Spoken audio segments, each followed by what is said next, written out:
խոշոր չափով գումարների լվացում, դուք ինչ ունեք ասելու, արդյոք հավատում եք կամ ինչու են մեղադրում նրան։ Ոչ մեղադրանքին չեմ հավատում, եթե մեղադրանք կա, միայն այս իշխանություններին, որոնք մսխում են բյուջեի միջոցները։ Իշխող կուսակցությանը, նրանց համակրող կուսակցությունները, որոնք այսօր մսխում են հանրապետության միջոցները։ Նոր ձևավորված մեր ձևով շարժումը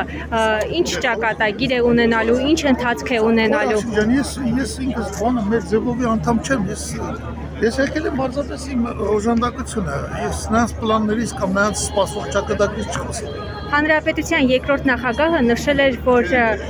իր թիմը եւ մեր ձևովը ունեն մեծ հնարավորություններ հաղթելու, դուք ինչ ունեք ասելու։ Ես դա չեմ մեկնաբանի, շատ լավ է, եթե այդպես է։ Պարոն Բագրատյան, նաև վերջին շրջանում տեսնում ենք, որ նորից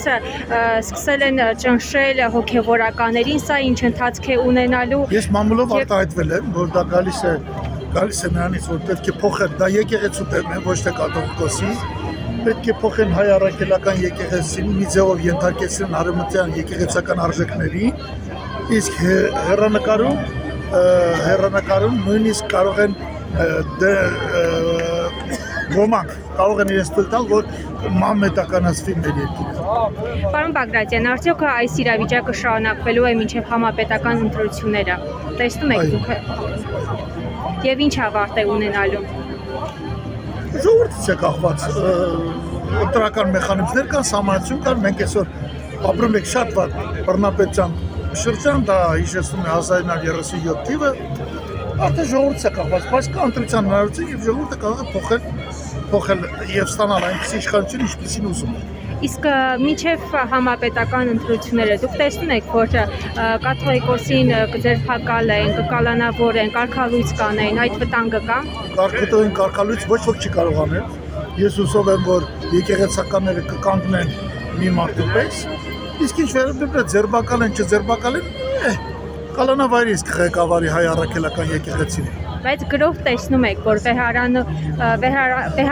կփորձի, ես չեմ հավատում դրան, կփորձի, որովհետև կաթողիկոսին համբերություն մենք իր կողքը կանգնած ենք, եթե նա հանգիստ տանի ամեն ինչը, քիչ հավանական եմ համարում։ Բայց այնուամենայնիվ ամեն բանը հնարավոր է, որովհետև